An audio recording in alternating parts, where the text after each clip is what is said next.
The South Carolina National Guard has played an integral role on the global war on terrorism since September the 11th, 2001.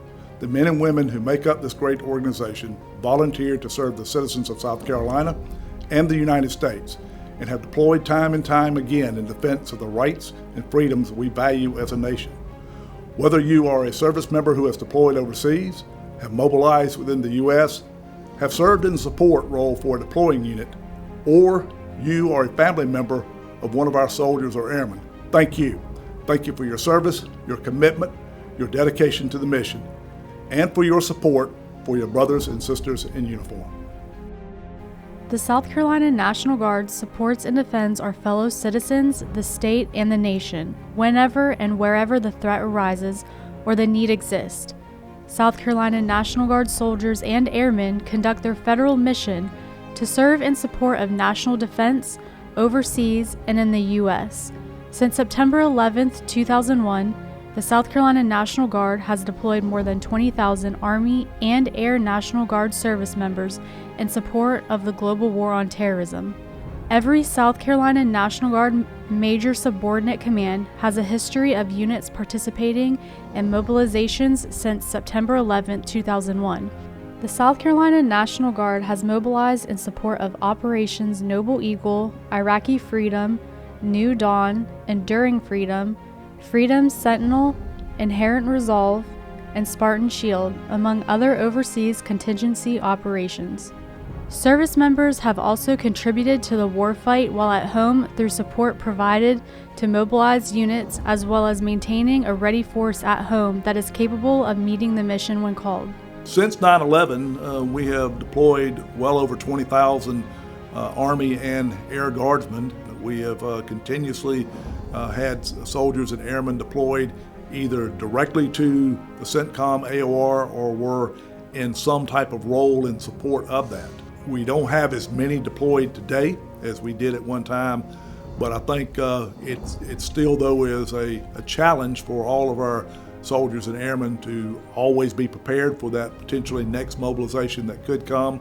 What we're doing now and what we probably will continue to do is important.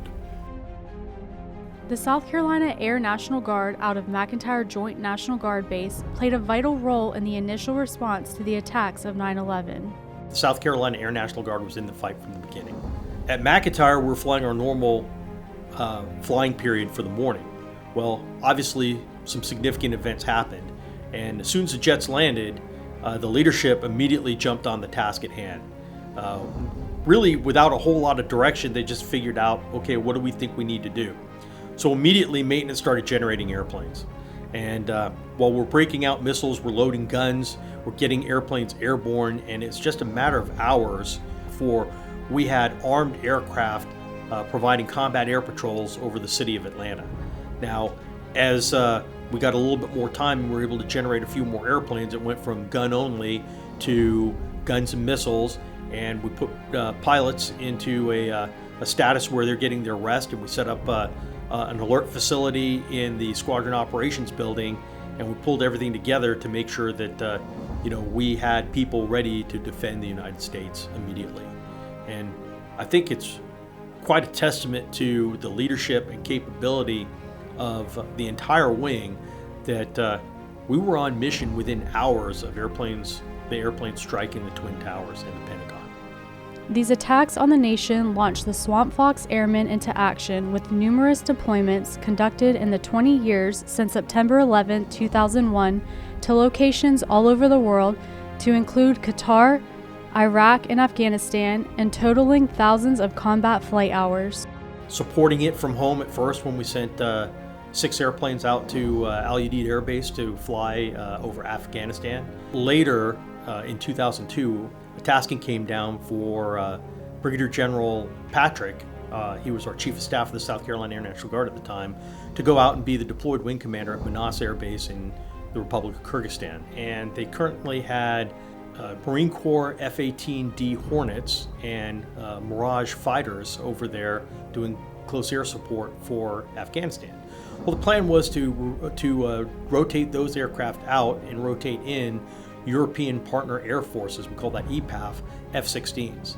He goes, I need an exec who's current and qualified to help me with this task. And I was relatively new to the unit. They asked me to go. I jumped at the opportunity, and it was a very, very unique opportunity. Normally a fighter pilot doesn't want to get out of the cockpit, but this was a neat opportunity. 9-nation coalition working together to protect America. Now, at the same time, we had a fire team from our Security Forces Squadron deployed over there in Kyrgyzstan, and we had the 240th Combat Communication Squadron deployed there as well. For 2003, the 157th Fighter Squadron was the primary unit deployed there. Now, I was a pilot in that squadron, and when the squadron mobilizes, it has all the maintenance complement that goes along with it. We took probably in the neighborhood of 400 to 500 airmen. I don't recall what that total number was at this time. The South Carolina Air National Guard has supported many other overseas contingency operations, including a Pacific Command Theater Support Package rotation in 2006, a deployment to Balad Air Base in Iraq in 2010, providing close air support to ground troops, and sending 18 jets to Kandahar, Afghanistan in 2012.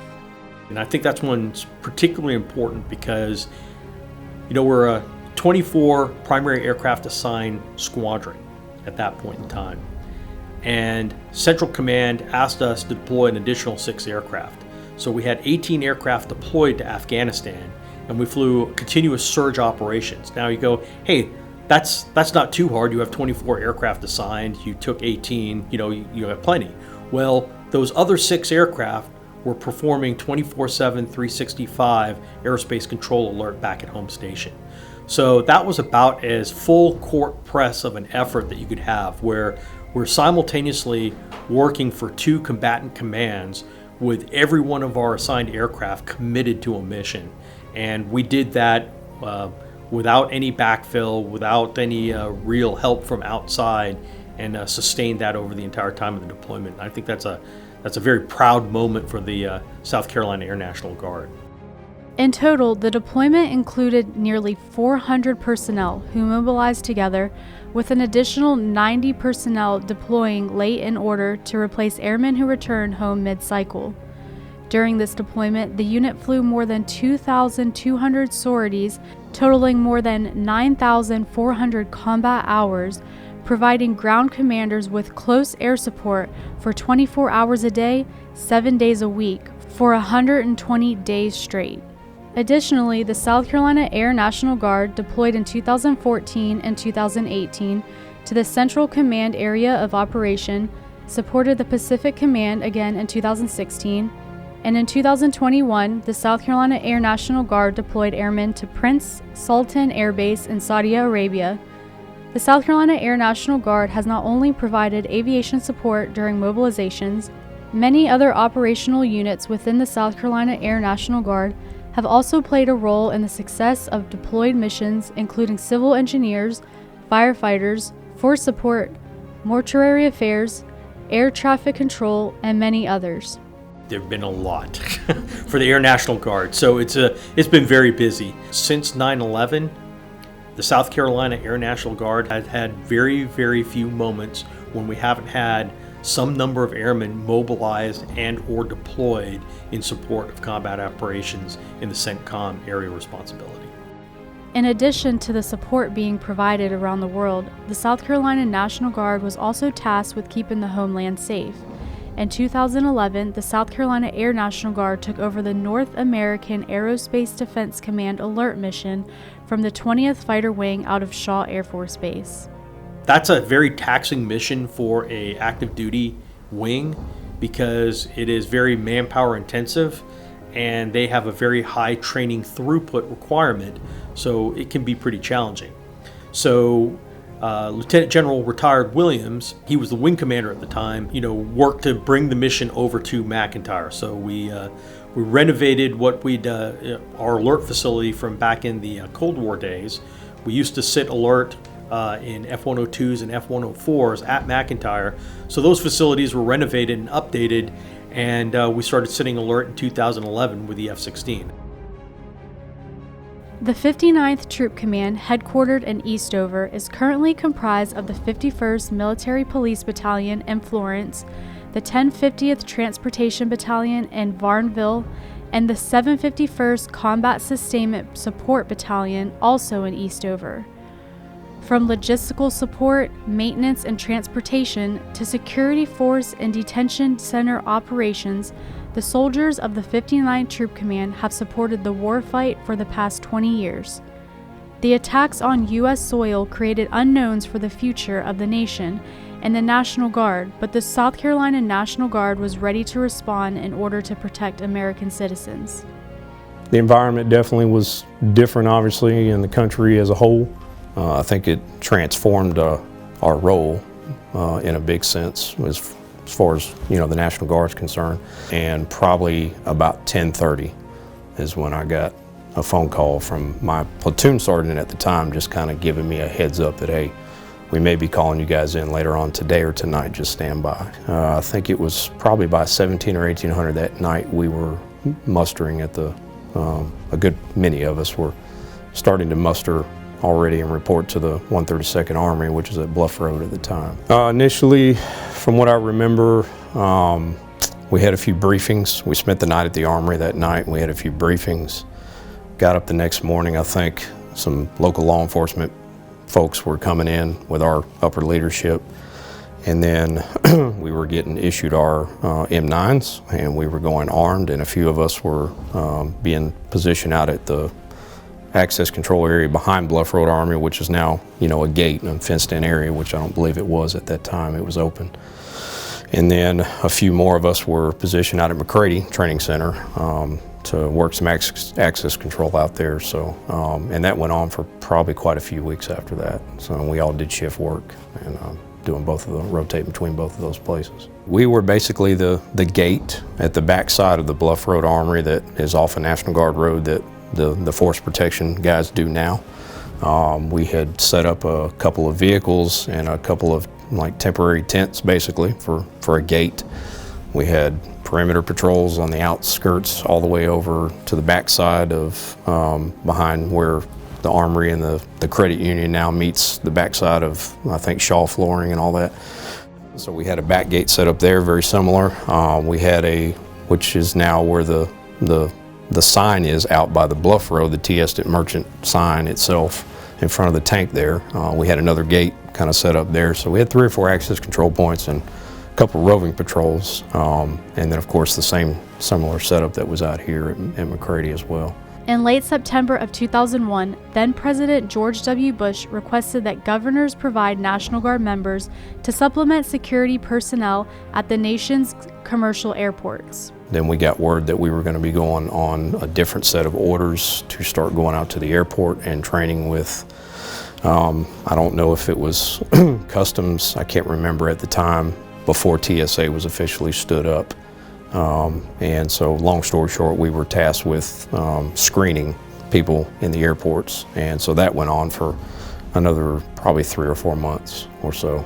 A few of us were on, kind of shifted from that mission to the airport. So it started giving me a sense of purpose, I think.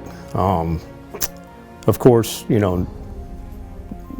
being able to be a part of a deployment, and that was the first time experience for a lot of people that had, just recently joined in the unit myself. So we all kind of had that silent unknown, about where things were going to go. But I think there was starting to become the era of a sense of purpose too for us and where things were eventually going to go. Following the initial domestic missions conducted with the U.S., the nation began to call on service members to deploy overseas, to include the 132nd Military Police Company with a deployment to Guantanamo Bay, Cuba in October 2002. From a professional standpoint, operational standpoint, I think we all knew that what we were getting ready to do was very big. A lot of eyes were already on Gitmo for the latter part of almost a year by the time we got there. And hearing about how many detainees were being brought down there at the time, which was in the several hundreds, we all kind of knew in the back of our mind that this is going to be a pretty big, high-level mission, and some of the people that we're going to be charged with, carrying and protecting are some pretty high-level people that, are obviously there for a reason. So it kind of opened up a lot of our even younger people like me in our minds, like, wow, we're getting ready to do something pretty big. As missions in support of the global war on terrorism continue to adapt, so did the South Carolina National Guard in order to meet the demands of increased mobilizations and operational tempo.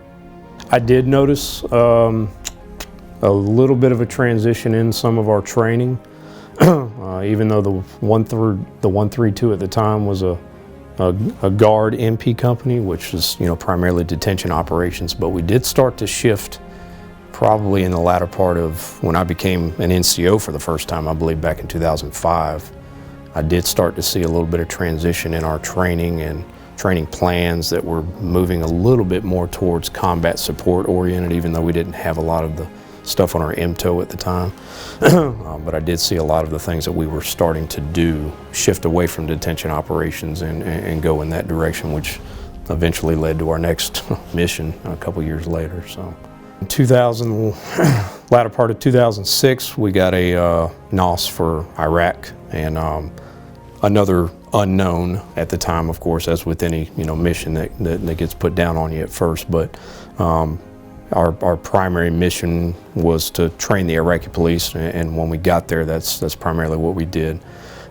We also had some secondary missions helping to secure some of the volatile areas and violent areas of like Sadr City, which is right outside of our AO in eastern Baghdad there. But primarily we were charged with kind of mentoring, training, helping to develop a policing type structuring system of government there in eastern Baghdad with the Iraqi police.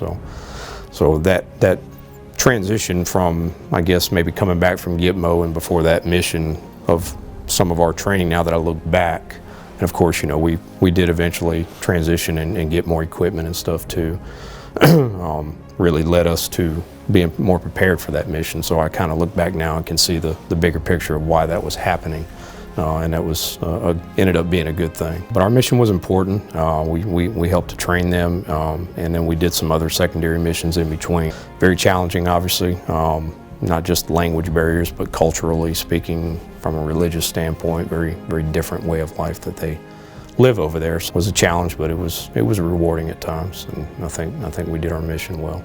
In addition to the military police's mobilizations, the other units that make up the 59 Troop Command were also deploying in support of the global war on terrorism, including the 1052nd Transportation Company's deployment to Iraq in 2003. I was a second platoon leader / the company XO, because we were short officers at the time. And mind you, I still was an infantry officer. I didn't branch transportation, so I had just got assigned there and volunteered to go with them. And in the beginning, we didn't know our mission other than, hauling commodities. Didn't know what division it would be for. And it was a unique mission because we fell under 7th Transportation Battalion out of Fort Bragg, active duty unit. And within that battalion was like 14 different units from Navy, Air Force, all transportation assets, but mostly Army and Army Reserve, and regular Army units too. So it was a huge battalion. We were the only one in country, traveling anywhere from Iran to Syria and Aviation all the way up to Mosul. So we covered the entire country traveling. It's a little bit more dynamic now because we have to secure ourselves if MP assets are not available for convoy escorts. So we have to be prepared for that, knowing that those assets may not be primary for transportation. So maybe break a platoon and make a gun truck platoon and get them trained up and on some tactical things on the highways to protect all of the commodities, to get convoys moving through. Something we actually had to learn. It was an OJT job for us, but we established them as TTPs now if those assets are not available. I think in the sustainment world, it's gotten a little better over the years as far as the value of those logistical assets. Nothing moves unless we involved with it, and the resupply efforts have been more structured since back then. More units have come to the forefront since then. It was just transportation and maintenance units back then. Now we have combat sustainment support battalions, division support battalions, theater sustainment groups now. So it's more well-rounded now. It was in the beginning as far as the Guard was concerned in our PCN. The 751st Combat Sustainment Support Battalion has also deployed numerous times to include to Iraq in 2009 and Kuwait in 2013 and 2019, where their missions included contracting work, range operations, dining facility operations, building management, and more. 59th is a large, robust unit. They also have an MP battalion that mobilized, I think, to Iraq and Afghanistan. 751st, the CSSB, they deployed to Kuwait, Iraq, to my knowledge, never Afghanistan, and of course the transportation battalion, several units within.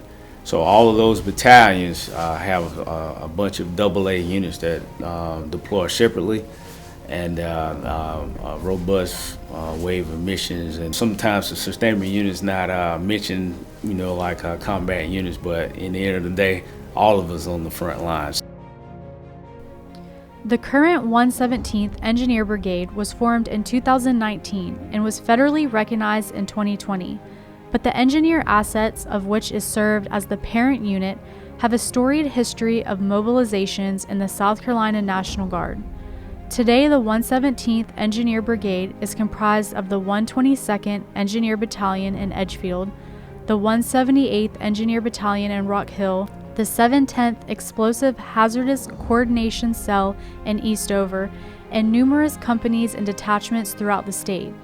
Since 9/11, the South Carolina National Guard engineer assets have deployed time and time again, conducting missions in Iraq, Afghanistan, Kuwait, Dubai, Romania, Liberia, and Uzbekistan, among others.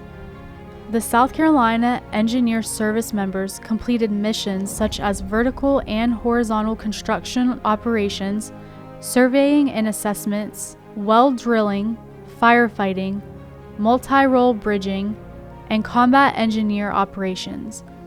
In fall of 2002, they received notification they would be mobilizing to Iraq as the largest mobilization up to that point since World War II. Late fall of 2002, General Mabry, who was the troop command commander, showed up in the FMO office on the week, during the week, and basically pulled me into the office and shut the door, and he said, "I got some news for you. The 122nd is getting mobilized." We all knew the 122nd was sitting on the bubble as a FAD 1 unit, a high priority unit, and that more than likely we'd be one of the first ones out the door. So in January of 2003 is when I kind of started working full time out of Edgefield, where the battalion headquarters was. And then later that spring, we deployed to Fort Stewart, Moab Station, and then on into Iraq in around the April time frame. I believe the mobilization order was the 10th of February. We arrived at Fort Stewart on the 1st of March, and then we arrived in theater on the 15th of April. At the time, it was the largest mobilization of any South Carolina National Guard unit since World War II. At the time, and it's 521 folks, 9 different armories were impacted, 278 pieces of rolling stock. Everything we own went to Fort Stewart, and within 45 days we were in theater. About another month later, our equipment showed up in the desert, and impressive enough to move that amount of equipment and those number of people and whatnot. But very quickly, in fact, it was 8 days later that we convoyed and we crossed the ELD into Iraq after the equipment rolled off the boat. So we constantly planned while we were in the desert waiting on our equipment to show up, and then we went into Iraq. In addition to the more than 500 service members from the South Carolina National Guard, the full task force included an additional 300 engineer service members from other units. The engineer soldiers contributed to repairing the infrastructures of schools, major bridges, working on the Haditha Dam, supported 28 combat operations, provided security of critical infrastructure, firefighting, and much more over the span of the 15-month deployment. They also experienced the realities of war with combat engagements, ambushes, and improvised explosive devices. When we got just south of Baghdad, we hung a left on Highway 1 that runs from Baghdad to Jordan, basically, interstate kind of thing, and then crossing through Fallujah is when we took the first fire. It was about May, late May, just prior to the rip with the 54th, that when the first IED went off. From May until late that fall, it just they increased exponentially. We ran a number of combat operations. I said 28. Bravo 489th mechanized supported a number of combat operations early on, but we supported our wheel vehicles supported a number of combat operations too. We not only conducted an operation with First AD in around Fallujah, which was a seam in kind of our force laydown holistically in theater, but we also did an operation up in Habbaniyah. We did an operation in Haditha, around the Haditha Dam, and in the small town of Haditha downstream of the dam, in Rawa. We did combat operations, and later on in the fall we did a Operation Rifles Fury, comes to mind, and we seized the town of Al-Qaim, which was the last town before you crossed into Syria, and so we're sitting right on the Syrian border. Two events occurred that need to be covered. One is I had a non-combat fatality with Charlie Company in Fallujah. That was the first soldier that truly was under me.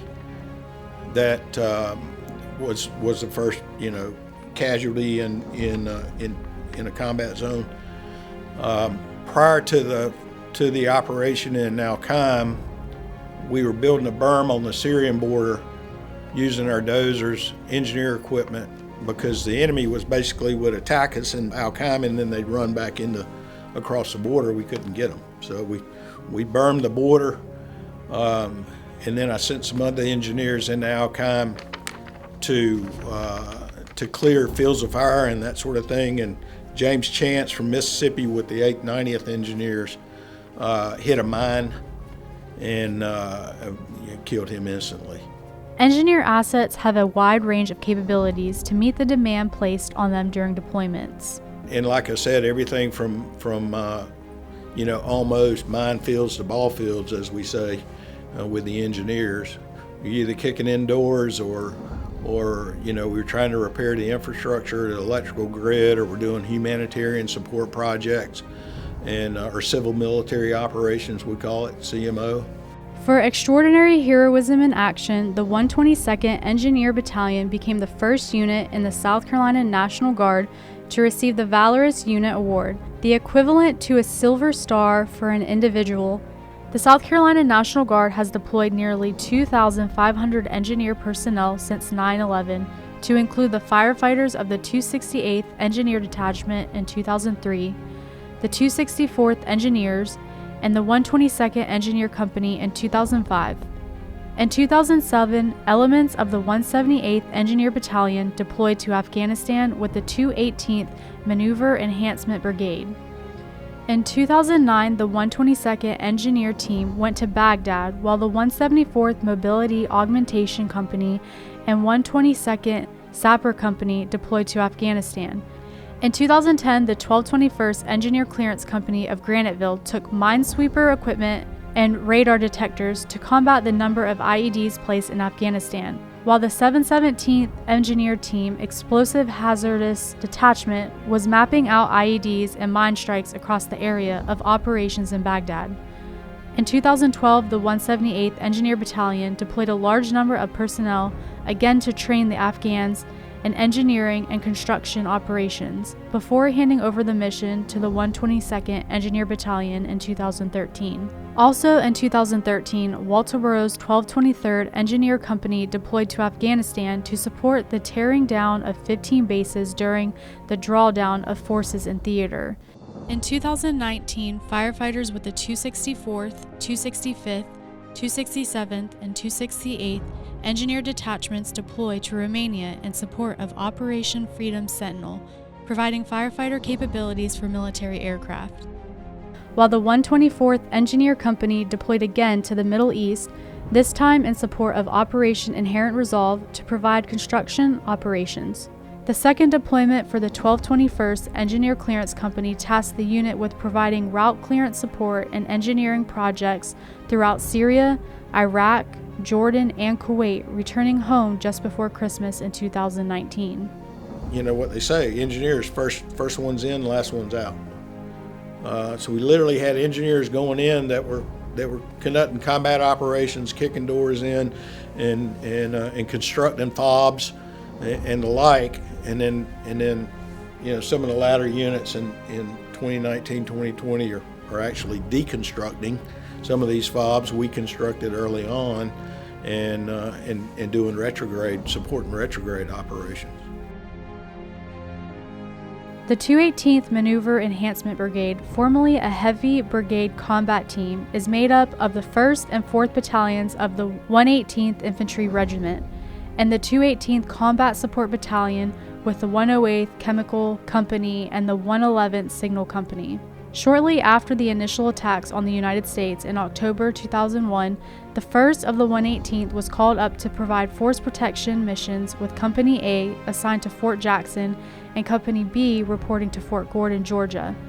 This mission was a subset of the global war on terrorism identified as Operation Noble Eagle. It included the domestic missions, including the force protection of federal sites. So during those first few months of 9/11, we were constantly mobilizing soldiers.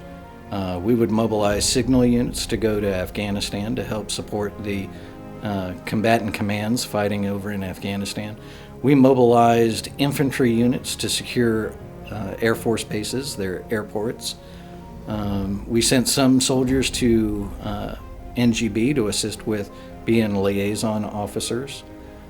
Even locally, our international airports, there was a little bit of time where we actually deployed our National Guard soldiers to secure civilian airports. So I was asked to move my position up to the 218th Heavy Separate Brigade at the time. It's now the MEB, and then worked at the brigade headquarters. We ended up getting mobilized for Operation Noble Eagle for 2 years, being the higher headquarters for the whole eastern coast for all those soldiers securing those Air Force bases. We were headquartered at Fort Jackson, so it was a stateside deployment, but we really had the responsibility of managing the day-to-day operations for all those soldiers on Operation Noble Eagle. And I can't remember the actual numbers, but it was in the thousands of soldiers that we were managing. And then we had regions up and down the East Coast. So we had some units in New York, we had some units in North Carolina, we had some units in Florida, and it was our responsibility to make sure all of their administrative needs were being met while they took care of operational needs of securing Air Force bases. On January 7, 2007, the 218th surpassed the 122nd Engineer Battalion as the largest South Carolina National Guard mobilization since World War II, with just over 1,600 soldiers deploying to Afghanistan as Combined Joint Task Force Phoenix. They were cheered by a crowd of 10,000 at William Bryce Stadium in Columbia during their send-off. The 218th also continued to defend the homeland through its assignment as part of the United States Northern Command Chemical, Biological, Radiological, Nuclear, and Explosives, also known as CBRN, Task Force Operations Element from 2010 till 2012. In this capacity, the brigade stood ready to respond to any large-scale CBRN attack in the United States. The 218th also served as the command and control element for Northern Command's CBRN response element in 2015 till 2017.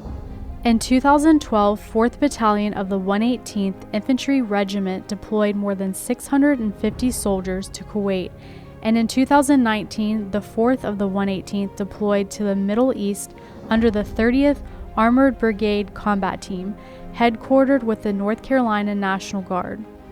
More than 570 soldiers with the 4th Battalion mobilized in support of Operation Spartan Shield, joining elements from North Carolina, Ohio, and West Virginia National Guard. Under the 30th ABCT, the 4th of the 118th also supported Operation Inherent Resolve, executing missions to preserve stability in the region and provide security to the oil fields in Syria, in order to deny access to the Islamic State group. In late October 2019, the 4th of the 118th provided Bradley fighting vehicles to support the Combined Joint Task Force Operation Inherent Resolve mission in Syria. You look initially what we did in defense of the mainland, right? You look at the response to Task Force Noble Eagle. We provided security support at airports. We provided at military bases. The largest deployment for us was the 218th Brigade Combat Team in their deployment in 2007, in 2008. They comprised Task Force Phoenix, which had a critical mission for ensuring a safe and secure environment, freedom of maneuver, security support, and also a training component in Afghanistan. And it was where we as National Guardsmen, as members of the 218th, not only provided the security, not only provided all the support functions, but we also brought civilian capabilities with us to help the people of Afghanistan. I was a platoon sergeant. At the time, 1st Battalion out of Fountain Inn. We were a part of the Sec 4 mission. The very specific mission we went over there for was to be security forces, so really protect FOBs, run convoys and missions, trains, really just keeping security of the maneuver elements that were over there. And then when we got over there, things kind of changed a little bit. We left the security force mission and moved more into the police mentoring team. And in doing that, kind of changed up how we operated. We were in smaller elements. So instead of having my 31-man platoon, we kind of split up and break the platoon up into different smaller segments to go support different police mentors in different areas of Afghanistan. As I said, we changed from a security force missions to what the PMT, police mentor teams. While we were there, we would be responsible for a very specific area police team. And so while we were there mentoring those police teams, we would mentor them on security at engagement sites. So when police went out to interact with the people, we would teach them how to pull security and keep themselves safe. We would also teach them how to do administrative functions like plan out an operation. We would teach them how to execute things like payday. I mean, they had a problem even paying their people, right? We would staff, organize, and help them plan their day-to-day operations as a police mentor team. But again, that was at the platoon level. You know, the brigade headquarters was there. And so we were all over Afghanistan, the 218th.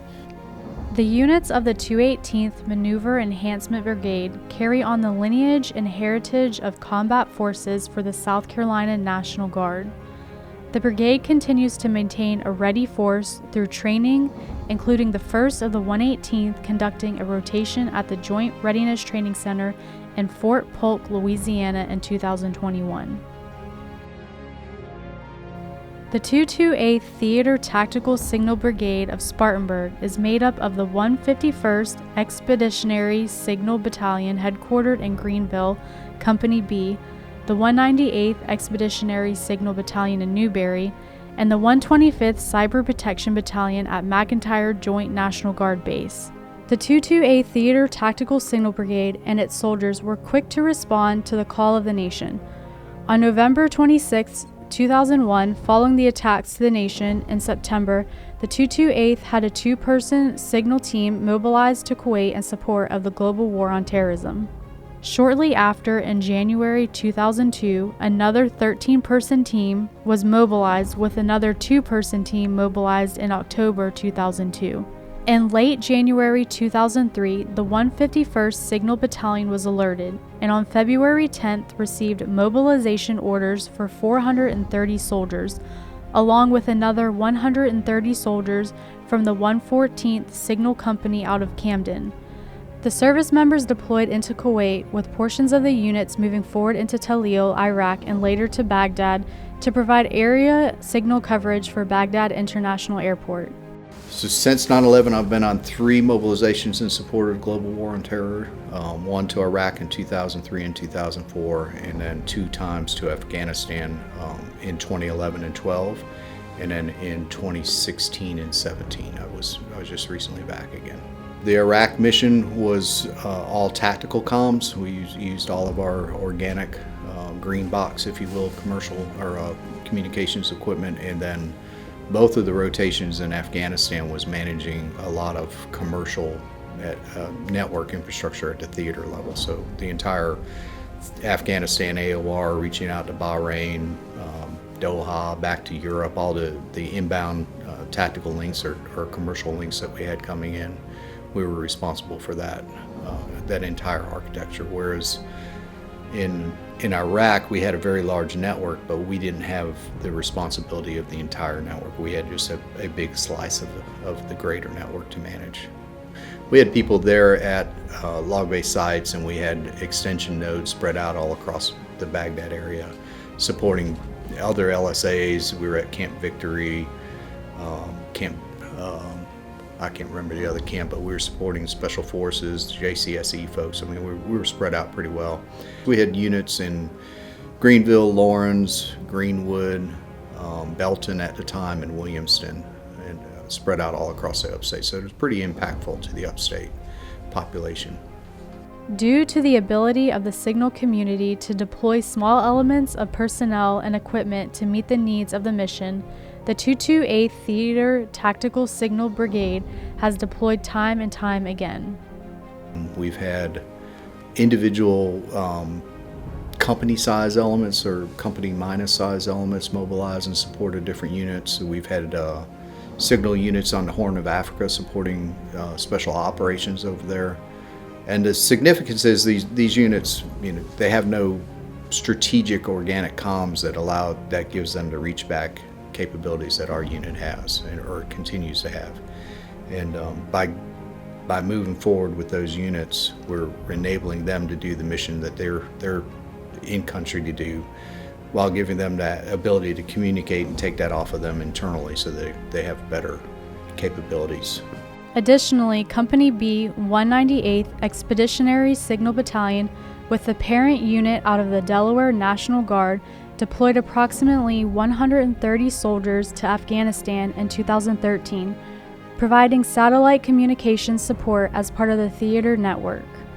In 2019, approximately 100 soldiers were deployed to the Middle East in support of Operation Spartan Shield to provide communication support to deployed units. The capabilities of communication units may have changed throughout history, but the mission stays the same: allow service members to communicate in order to support the mission. In the past 20 years, the communication equipment of the 228th Theater Tactical Signal Brigade has also improved and evolved to keep up with the needs of the nation. Throughout history, signal has been key to winning wars, battles, engagements at every echelon, whether it's a carrier pigeon or troops running up back and forth from the front line to the rear to get commands, or a commander riding horseback up and down a line shouting commands to the troops to engage, not engage, flank, whatever those commands are. That's all the signal flags of old, heck, even smoke signals at one time. And now we do it with digital transmission, skipping across satellites that are stationed thousands of miles above the earth and sending it around the globe, and just hopping across the atmosphere in some cases on HF.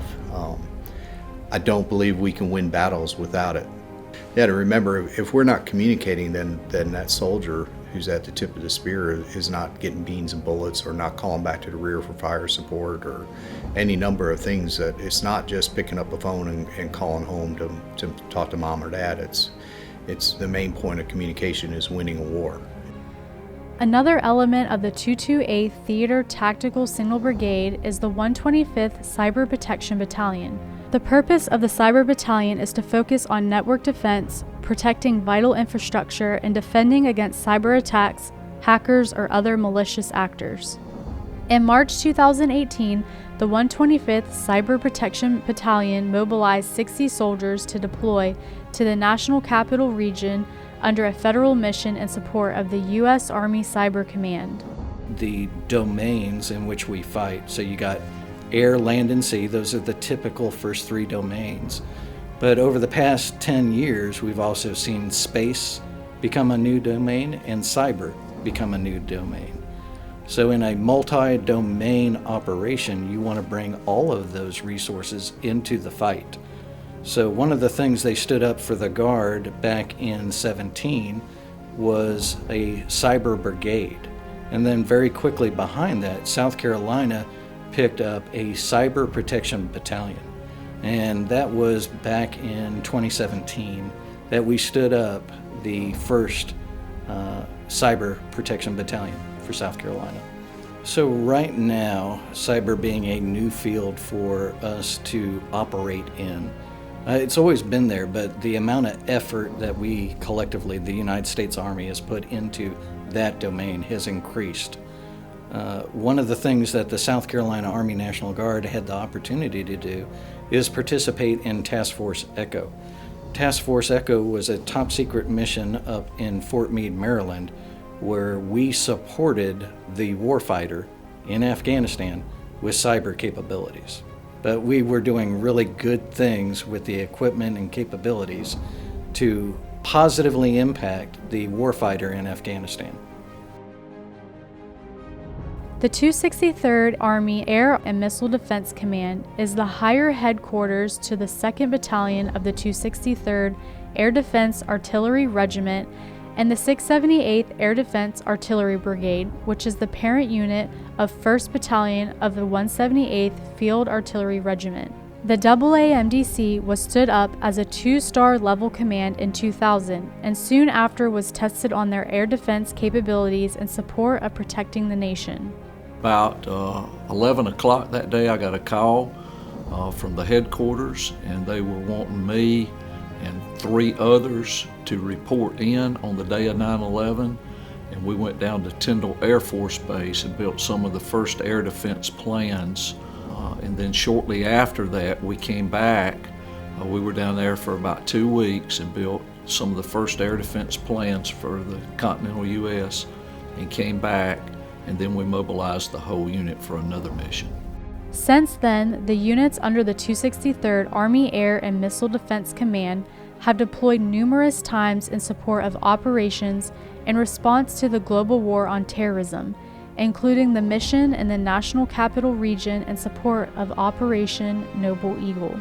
We've took portions of our units, and because of our capabilities for architecture, we've deployed to portions of our unit to Afghanistan for then OEF.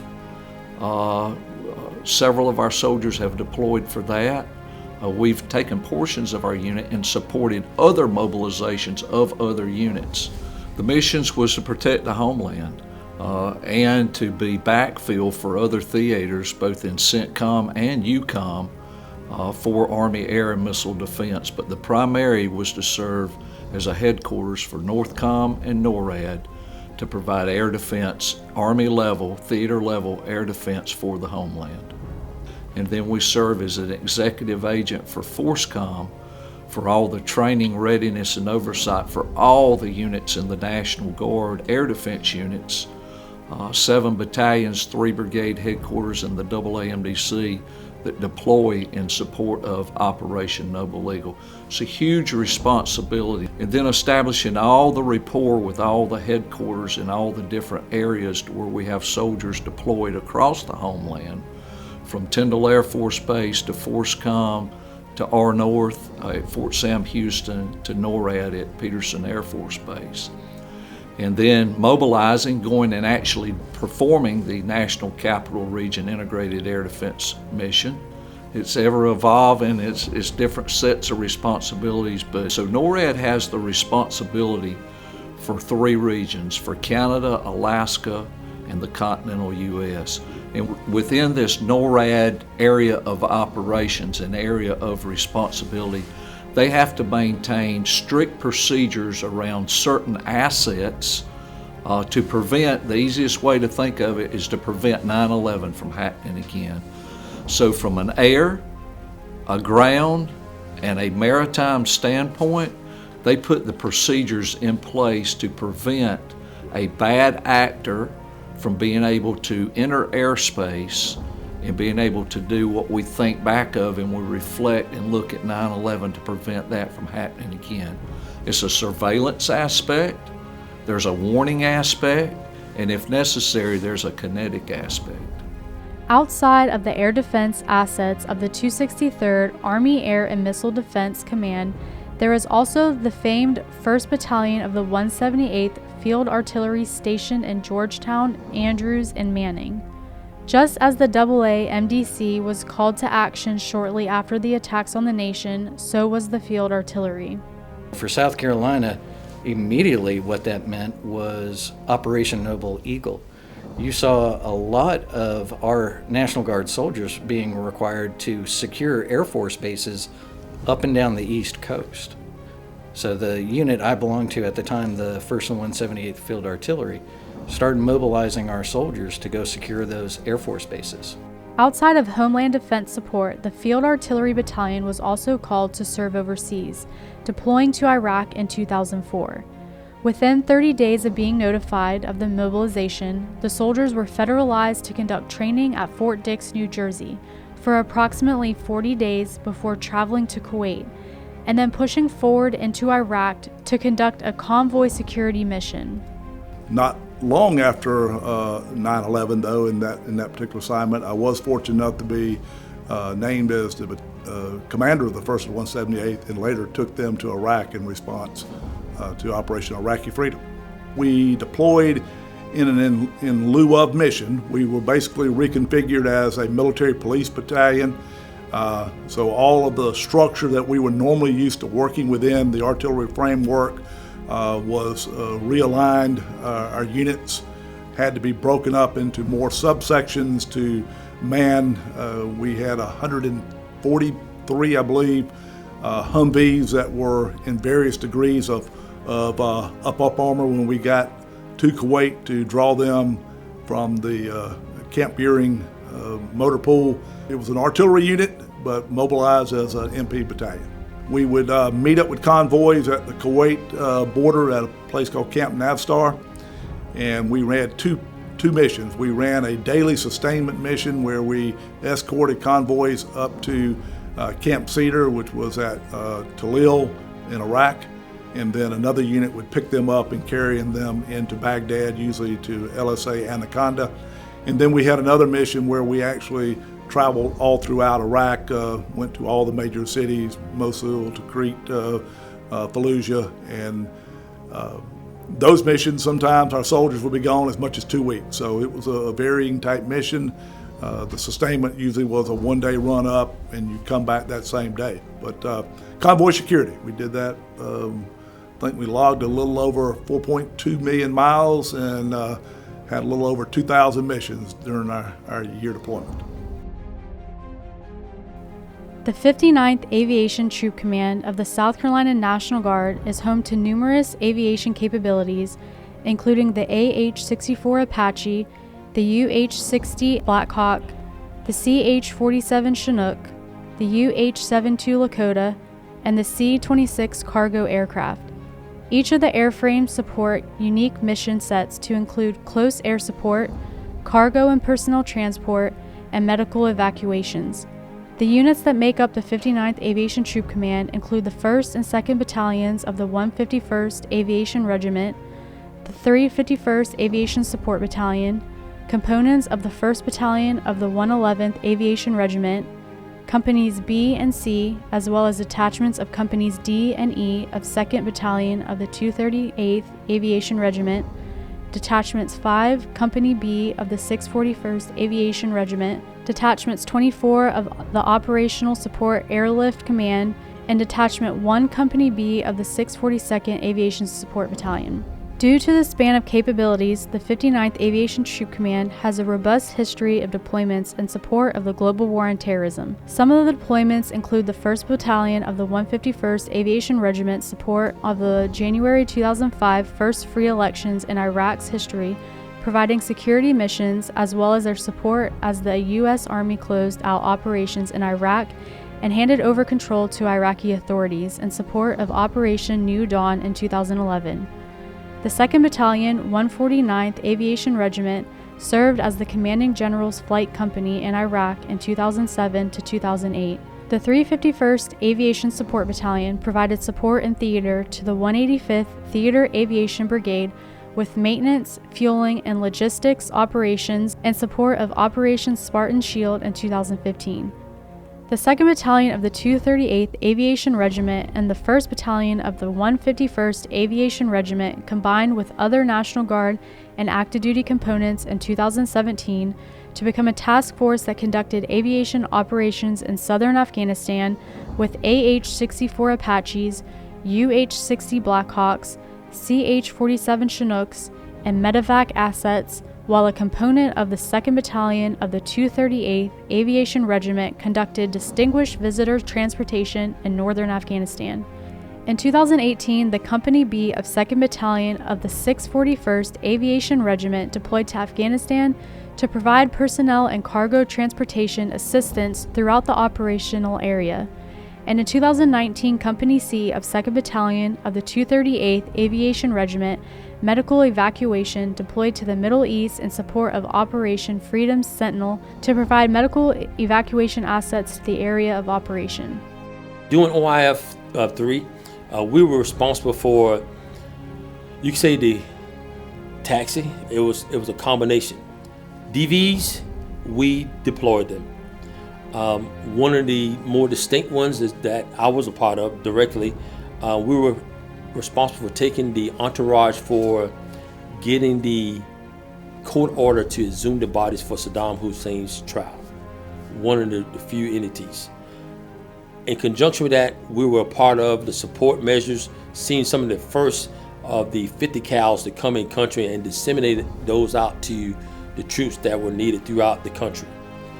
We got to see the whole country from Talil all the way up to Mosul, and that's from the top to the bottom, and everything in between. We got a chance to fly delegates to look at how we're going to, what this particular infrastructure is going to mean today and tomorrow, and lay out those plans. Even though we weren't part of the planning process, we were responsible for getting there on time, and meeting the objective. But the average crew member was about 400 hours, and that was a lot of flight time for 18 months of deployment. Aviation deployments and the missions they completed were intense and important throughout the past 20 years, and tied the South Carolina National Guard to pieces of history. These deployments allowed the South Carolina National Guard to protect ground troops, transport service members, and civilians to accomplish their missions, and in some instances, save lives with medevac capabilities. Normally, the Apache mission is direct support or indirect support. They can be like an on-call element where they can respond to a threat that's been identified, or they have direct convoy support that Apache helicopter links up with that convoy unit as it departs the secure area. And that's its responsibility to maintain a safe and secure travel throughout that AO until it's handed over to either another unit or it stages to the area until they're able to link up at a different time. And Chinook is very diverse airframe.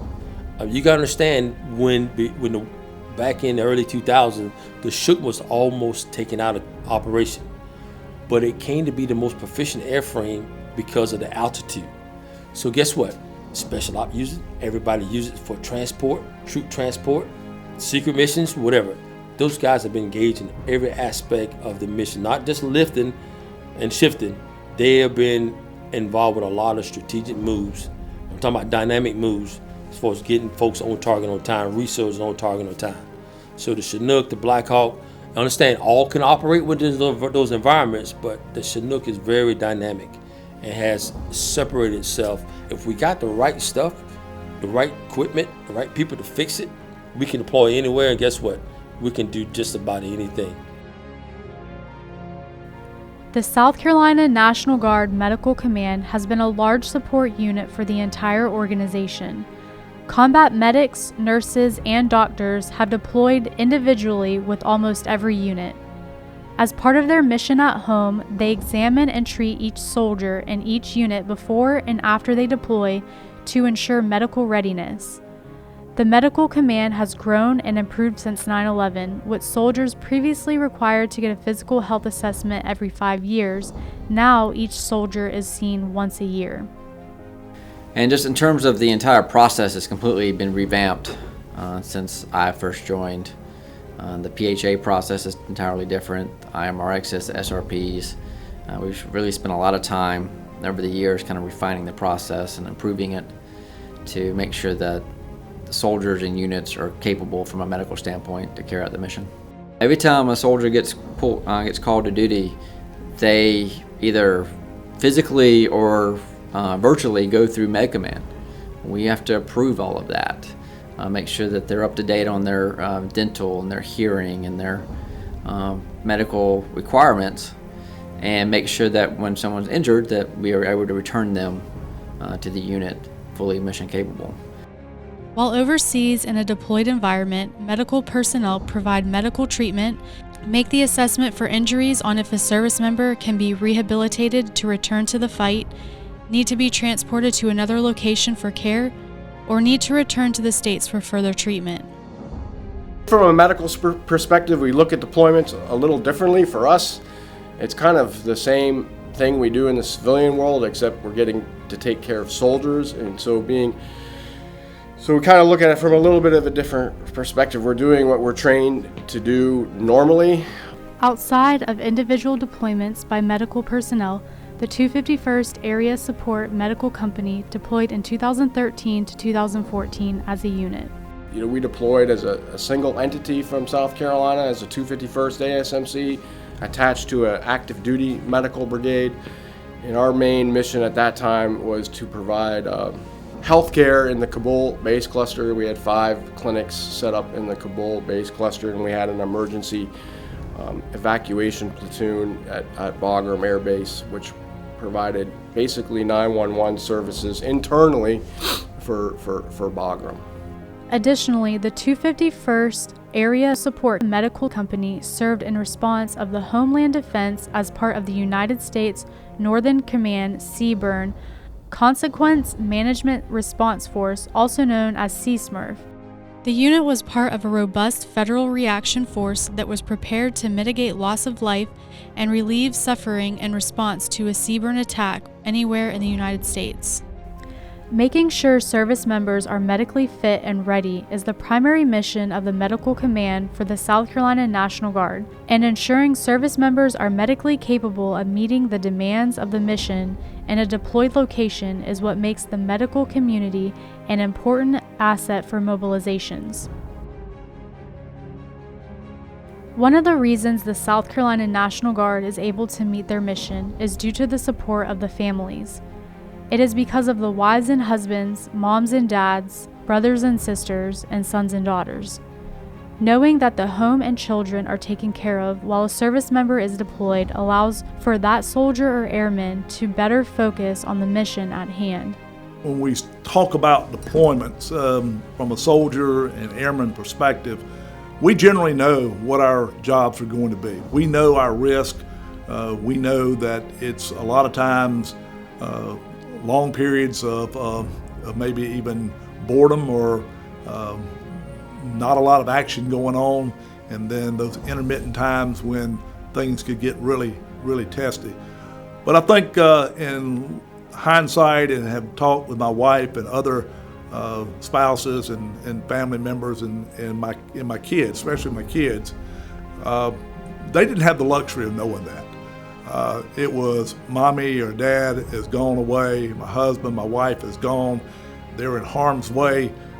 They saw the 30-second sound bites on CNN or Fox News that showed the horrific things that can happen in war, and quite naturally that's what they believed the environment that their loved one was in 24/7. Now, in some degree that possibility always existed, but I've really looked at, and I had my oldest son deployed, and it wasn't so difficult for me to step on that plane to go.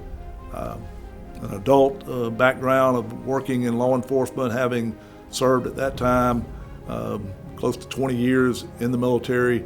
I felt like I was prepared and trained for whatever, but when it was time for my son and the sons and daughters of a lot of others, it's a different feel.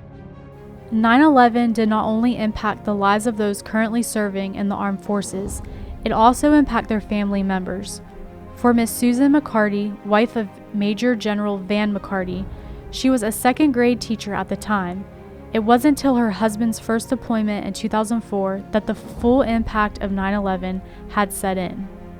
Shortly after that, my husband was activated to go to Iraq, and it was a very short time frame from when he got notification. There was warnings, along, but nothing materialized, so I was cautious about it, feared it some, but with each time it didn't materialize, I thought, it's not going to happen. Along with my feeling that it really wasn't going to happen, I didn't prepare like I should, and I really didn't know what I needed to do.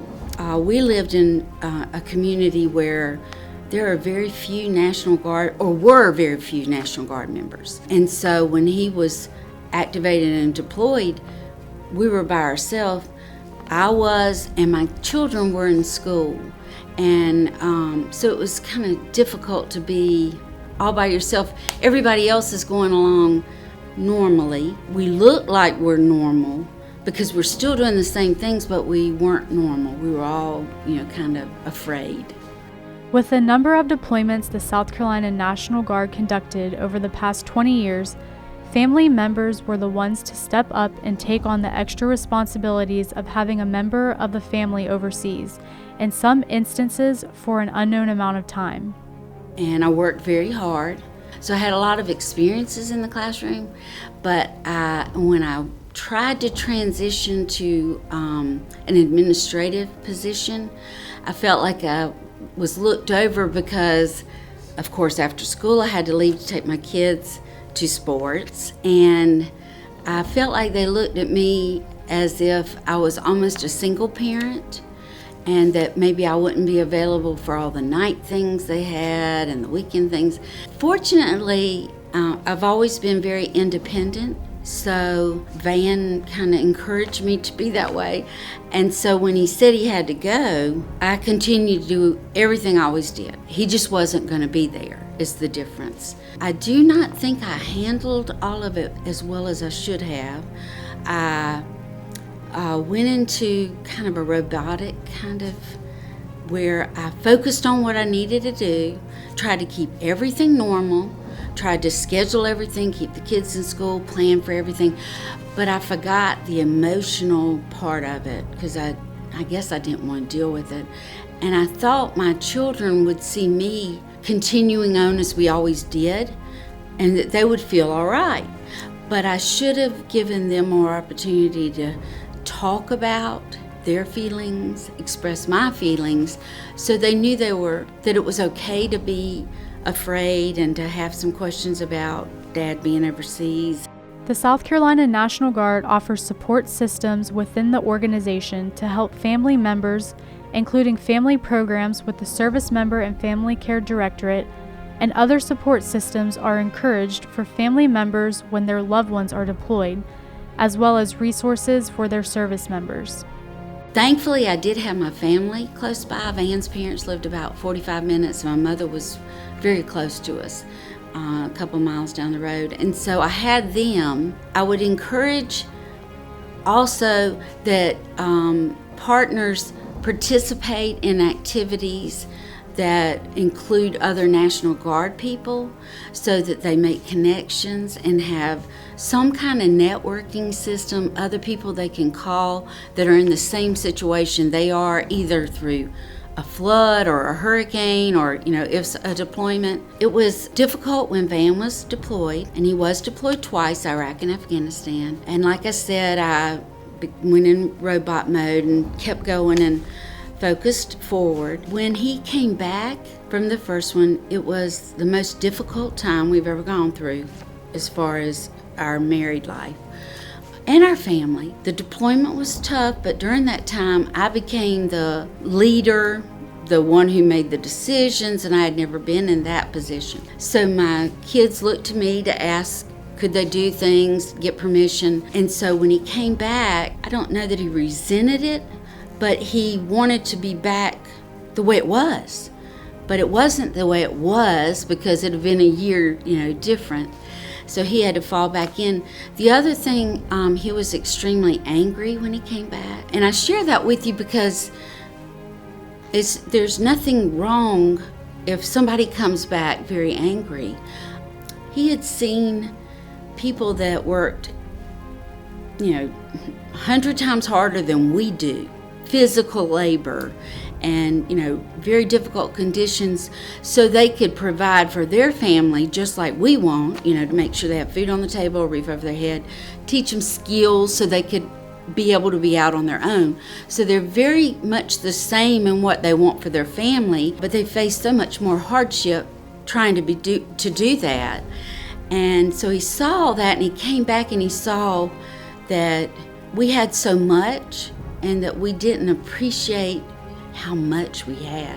And it made him very angry when he came back to see that. Finally, instead of fussing, I said something to him, and it just all came out, what he was angry about. And so that communication started, and that's what I think is so important. We were not communicating up until that point. If someone comes home and the family experiences the same kind of frustrations, the person comes home and they're angry, they're anxious or depressed, we have services available that they could contact someone, and they will work with our soldier and airmen so that they can help them work through these things that they're maybe harboring inside. It's really important that you address those things. Don't wait till something terrible happens. And they have behavioral health, we have counselors, we have family support, we have individuals available to work with them if they come back and they feel that they're not working up to their capability. It's not only military spouses who experience the hardships of deployed loved ones. When a service member deploys, they are leaving the husbands and wives to go serve their country, but also sons and daughters, brothers and sisters, and mothers and fathers. Since the conflicts have continued for the past 20 years, some families find themselves in unique situations when multiple generations have mobilized in support of the warfight, with now adult children deploying to the same regions their parents have served at in the past. It was more difficult being the parent of a son who was deployed. I did both. I had my husband deployed twice, and then our son was deployed. And he was sent to Afghanistan, and he was, very young, just started manhood, just gotten a full-time job in the career choice he had chosen, really kind of enjoying life, had gotten out of school, had lots of friends. When he was called up, I looked at it very differently. My husband and I had been married for 20-something years. He was the man he was supposed to be. He'd gone through experiences, and God had made him into who he was meant to be. He was strong, he was sure of himself, our relationship was good. It was tough when he came back, but then it got better. Our son, though, he was young, he had not gone through those experiences. I felt like he didn't know who God meant for him to be yet. And he was going to go overseas and go through experiences that might change him into something he wasn't meant to be. So I worried about things like that.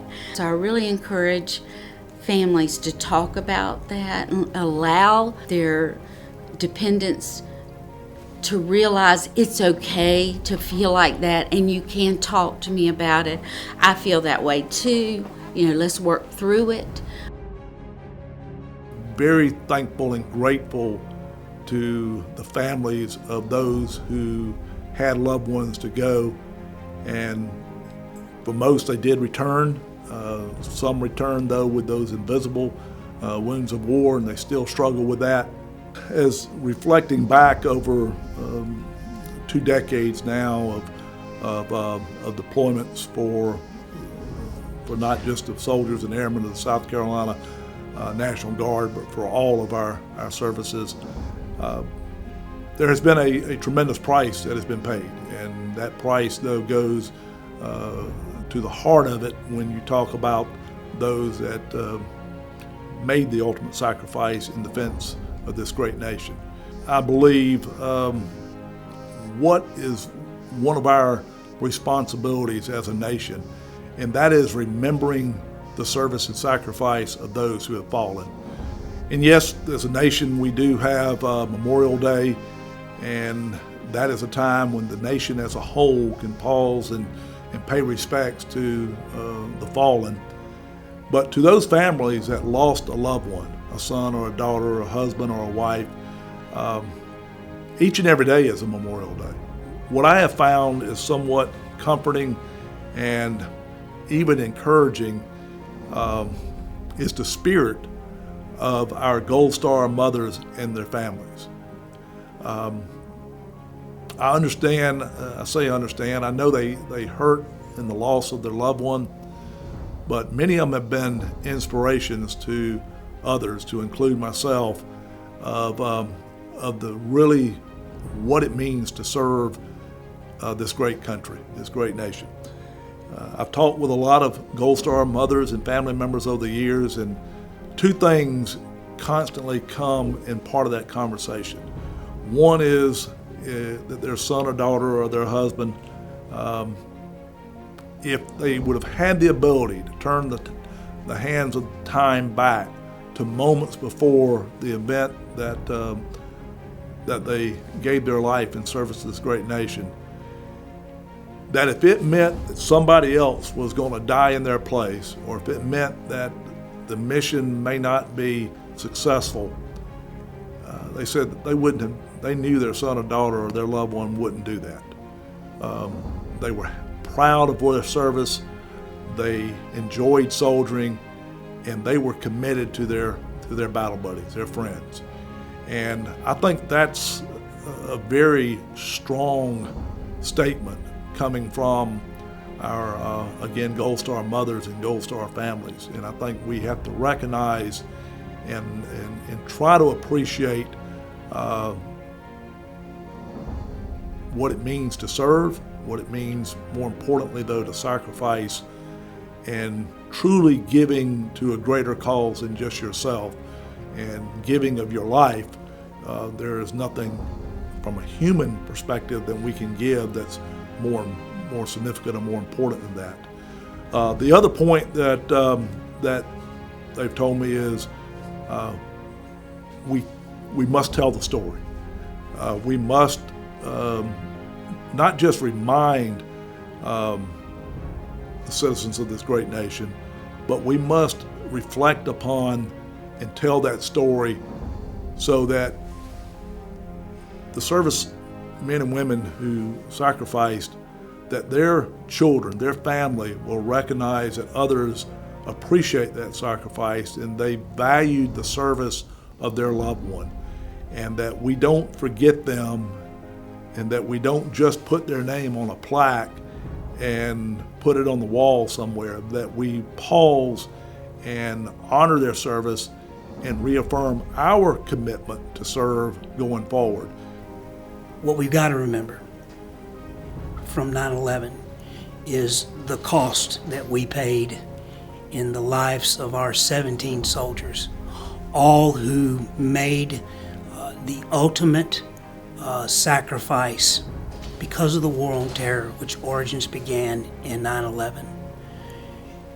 And 20 years later, we owe it to each and every one of them. We owe it to their sacrifice to give it our best each and every day we put on the uniform and to say the names. From Algernon Adams all the way to Travarius Bowman. We owe them so much. We can never forget. Where we are at today, obviously many of our careers have been closely tied to the events that occurred on 9/11. It has been a life-changing event for many of us. The opportunity to have served with fellow soldiers, or if you're in the Air Guard, having the opportunity with fellow airmen creates a unique and special bond. And I look back now on nearly 20 years, and in many respects, it seems like some of it was just yesterday. But I'm very proud of the service I've had, and I'm extremely proud of the young men and women today that serve in the South Carolina Army and Air National Guard, there to continue the legacy of what many have done before in answering the call to this nation, and to do the things that we have done over the years to ensure this country's freedom and allow us to be a country that is a world leader. I'm proud to be a part of that. 9/11 solidified my responsibility to respond as a National Guardsman to wherever my country calls. And 9/11 solidified my commitment to performing my mission to 100% accomplishment, whatever mission was assigned. I think 9/11, it obviously changed me as a person, it changed me as a soldier, but it also changed the Guard. When you look at how we trained beforehand, the history of the Guard is quite steeped in service to country. But prior to 9/11, we trained hard. I don't think we trained quite with the focus we did after 9/11. The most you would probably be away from your home as a National Guardsman before 9/11 could be a month, 2 months, unless you were on some type of tour. Now, our training was focused. It was focused on a new type of warfighting. It was focused on the inevitability of deployments, and our training was focused on what we were going to do in combat. With all of the mission sets and capabilities of the South Carolina National Guard, it wouldn't be possible without the soldiers and airmen, families, civilian employers, and the support of the community members. Simply, it's our people. First, because of what they can do, they're unique. They understand the history of our organization, and they bring the connection to their communities and what they learn in the communities, the jobs. They bring that on their deployments worldwide. But I think it's also who they are. Patriots, those who serve for their love for the state and for their love for their country. And it's really because of who our guardsmen are and what they do that we remain that beacon of hope in a troubled world.